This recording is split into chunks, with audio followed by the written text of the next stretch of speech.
Assalamualaikum warahmatullahi wabarakatuh. Perkenalkan, nama saya Adam Malik. Saya mahasiswa Mahaputra Muhammad Amin Kota Solok. Di sini saya akan membuat tugas mata kuliah perkembangan peserta didik. Jadi saya akan melakukan observasi dan interview sederhana dengan peserta didik. Selamat menyaksikan. Di sini saya sudah bersama salah satu anak SMA yang dari Kota Solok. Boleh perkenalkan dirinya, Faiz? Perkenalkan, nama saya Faiz Alfarabi, umur 17 tahun, sekarang berada di kelas 3 SMA. Dari SMA mana, Faiz? SMA 1 Kubung. SMA 1 Kubung, oke. Jadi di sini saya ingin meminta waktu Faiz sebentar, yang mana saya akan bertanya sedikit tentang perkembangan visi Faiz dan perkembangan lain-lainnya. Yang pertama, dari tentang perkembangan fisik. Bagaimana perubahan fisik yang kamu rasakan atau alami dalam beberapa tahun terakhir ini, Faiz? Sangat banyak, terutama tinggi badan saya, berat badan, dan lain sebagainya. Jadi jelas berbeda ya dari berat badan yang lama dan tinggi badan yang lama pada sekarang ini. Ya. Apakah Faiz merasa tubuh Faiz mengalami perubahan yang berbeda dibandingkan ketika Faiz masih kecil? Ya, terutama di kekuatan lah. Sekarang lebih kuat aja. Oke, next. Bagaimana tingkat energi dan aktivitas fisik dalam kehidupan sehari-hari Faiz? Lumayan lah, lumayan. Karena sering juga olahraga. Jadi kuat. Aktivitas fisik apa yang Faiz lakukan? Lari. Lari? Oh, Faiz sering lari. Ya. Oh. Oke, next. Pertanyaan selanjutnya. Ini yang saya tanya tadi, aktivitas fisik atau olahraga apa yang sering Faiz lakukan? Main bola. Main bola? Hanya itu saja? Main bola banyak lah. Banyak. Oke. Faiz atlet? Bisa disebut. Tuh, atlet ya. Bisa. Oke, next. Apakah Faiz memiliki kebiasaan tidur yang teratur? Tidak. Biasanya tidur berapa jam dalam sehari? 6 atau 7 jam lah. Oh, 6-7 jam. Oke. Suka begadang. Oh, suka begadang Faiz, ngumpul sama teman-temannya. Oke. Selanjutnya dari kebiasaan makan. Bagaimana kebiasaan makanan Faiz pada sehari-hari? Makan, nafsu makan sangat besar bang. Oh, banyak makannya sekarang. Ya banyak bang. Oke. Selanjutnya, apakah Faiz mudah merasa lelah ketika belajar atau melakukan aktivitas atau melakukan olahraga tadi? Tergantung bang. Tergantung. Tergantung tidur. Kalau kurang tidur ya kecapean. Oh, kalau tidurnya cukup, Ya. kuat. Kalau makannya cukup, kuat juga. Oke. Dari perubahan fisik, apakah perubahan fisik yang Faiz alami mempengaruhi kepercayaan Faiz pada sekarang ini? Iya, sangat bang. Sangat. Ya. Jadi sekarang ini percaya diri atau enggak? Lumayan lah. Lumayan. Tidur lumayan cukup. Oh, tidur lumayan cukup. Ya. Karena tinggi badan semakin tinggi, semakin percaya diri. Ya, betul. Oke, terima kasih. Next, pertanyaan selanjutnya Faiz tentang perkembangan kognitif. Yang pertama, ketika Faiz menghadapi masalah, bagaimana biasanya Faiz mencari solusi? Diskusi sama teman bang. Diskusi, Ya, cari apa namanya itu bang? cari solusinya. Cari bagaimana? solusinya bersama teman. Kalau kita nggak tahu. Jadi curhat gitu Ya. sama teman, Ya, cari solusi yang benar. curhat itulah. Oke, yang kedua, apakah Faiz lebih suka menghafal informasi atau memahami alasan dan konsep di balik informasi tersebut? Lebih suka mencari bang. Mencari informasi tersebut, Iya bang. mencari, lanjut menghafal, baru memahami. Baru kita pahami. Oke.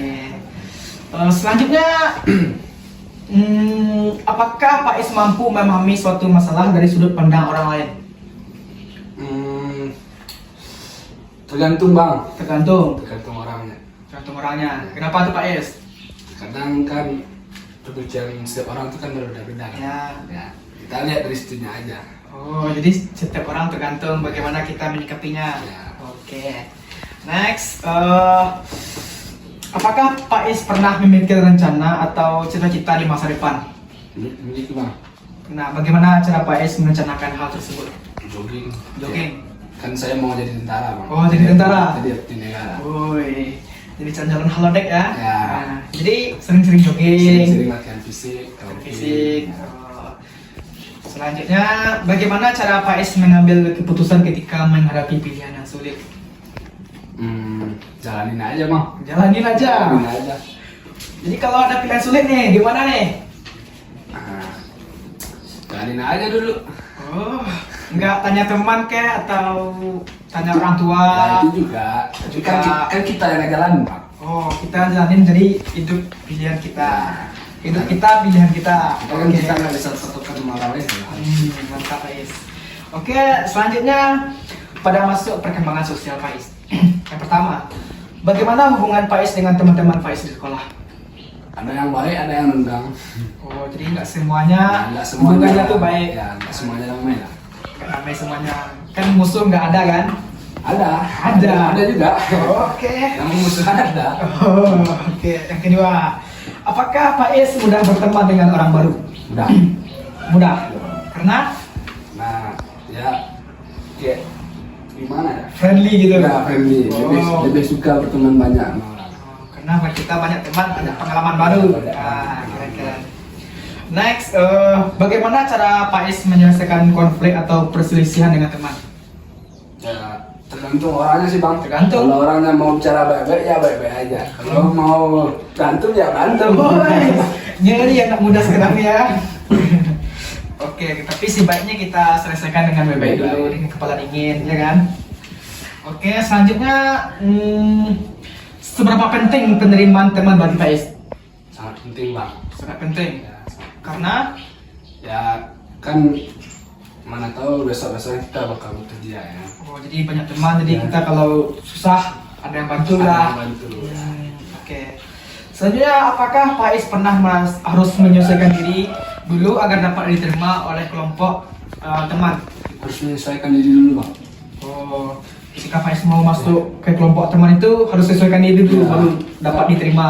Kan contohnya kita ini nakalnya. Hmm. Mau bergabung sama orang aja ya kita harus rajin juga. Oh, dimana kita berkumpul kita harus menyesuaikan dulu. Ya, harus menyesuaikan sama tempat lah. Oke. Selanjutnya kita masuk perkembangan moral, Faiz. Yang pertama, menurut Faiz, apa itu arti benar dan salah? Iya benar yang kalau menurut aku sih Bang, benar tuh harus sesuai dengan kenyataan. Harus sesuai dengan Kalau kenyataan. salah kebalikan dari hal Oh, tersebut. jadi kalau tidak sesuai dengan kenyataan berarti itu salah. Ya, kalau tidak sesuai. Yang kedua, mengapa seseorang harus menaati aturan? Ya kan kita nggak bisa seenaknya kepada orang. Jadi peraturan itu harus dipatuhi. Dipatuhi. Dipatuhi. Oke, jadi kita nggak bisa seenak itu ya. Nggak bisa seenak. Setiap tempat ada aturan. Ada aturan. Oke. Kita nggak bisa seenaknya kalau sudah masuk kawasan itu. Oke, next. Jika tidak ada orang yang mengetahui bahwa Faiz ini melanggar aturan, apakah Faiz akan tetap menaati aturan tersebut? Terus tetap melakukan jika tidak ada yang memperingati. Oh, jadi kalau Faiz cabut nih, nggak ada yang tahu guru nih, Faiz akan tetap cabut sekolah. Oh, itu harus diubah ya Faiz, nggak boleh cabut sekolah lagi. Oke. Pertanyaan selanjutnya, apa yang Faiz lakukan jika melihat teman Faiz melakukan suatu kesalahan? Menegur aja Bang. Menegur, Menegur. terus Mengajak berbuat lebih baik aja. mengajak berbuat lebih baik. Oke, mantap Faiz. Yang selanjutnya, menurut Faiz, apakah semua aturan harus selalu ditaati? Harus Bang. Harus, kenapa? Kan kita nggak bisa seenaknya tempat orang. Oh, sesuai yang tadi ya, Ya. tidak bisa seenaknya. Nggak bisa seenaknya.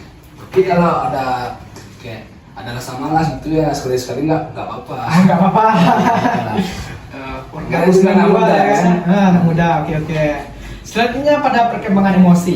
Pertanyaan pertama, perasaan apa yang paling sering Faiz rasakan dalam kehidupan sehari-hari? Campur aduk lah Bang. Campur aduk, Tergantung suasana. tergantung mood hati. Ya. Contohnya kita lagi nonton TikTok lah. Nah, Muncul scrollan tentang yang galau-galau ya kita lihat tersentuh. Kalau ada yang lucu kita tertawa. oh, tergantung situasi lingkungan. Situasi. Oke. Apa yang biasanya membuat Faiz merasa senang? Tercapainya hal-hal yang kita mau lah. Oh, jadi Faiz merasa senang ketika apa yang Faiz mau tercapai semuanya. Ya. Oke.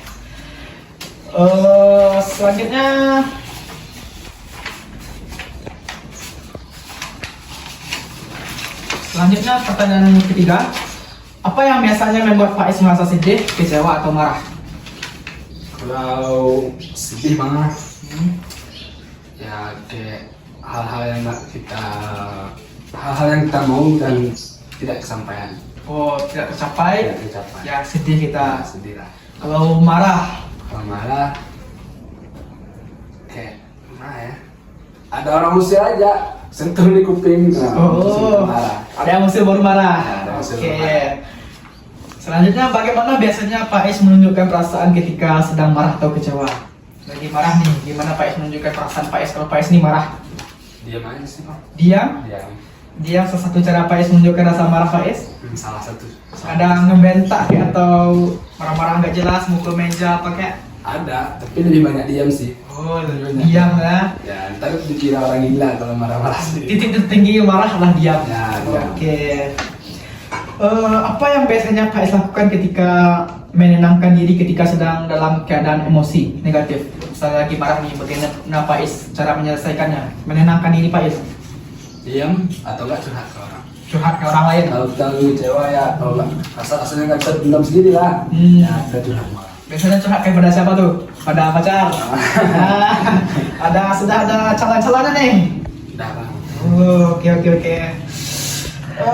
Apakah Pak Is mudah menceritakan perasaan Pak Is kepada orang lain? Curhat itu lebih mudah curhat atau pendam sendiri? Tergantung aja bang. Kalau rasa-rasanya nggak bisa dipendam ya curhat. Tapi kalau sekiranya masih bisa dipendam ya pendam aja. Jadi nggak semua masalah harus dikatakan kepada orang lain. Kan kita juga nggak mau repotin orang tersebut ya kan. Kita sebagai laki-laki ini harus kuat Harus menyelesaikan kuat, masalah kita harus sendiri. Oke, mantap Pak Is. Apalagi kita harus berjaga. Harus Wih, kuat. iyalah. Next, bagaimana perasaan Pak Is ketika mendapatkan kritik atau teguran dari orang tua atau guru Pak Is? Kalau tegurannya tentang hal-hal positif ya diterima aja. Diterima aja. Kalau negatif? Dongkol dikit. Oh, dongkol. Dongkol dikit. Oke. Nih next, pertanyaan terakhir. Bagaimana perasaan Pak Is ketika mengalami kegagalan dalam belajar atau kegiatan lainnya? Ya berusaha. Berusaha lagi, bangkit lagi. Karena tidak ada kesuksesan jika kita tidak mau berusaha. Oke, terima kasih Pak Is. Semua pertanyaan sudah lancar Pak Is jawab. Terima kasih. Ya bang.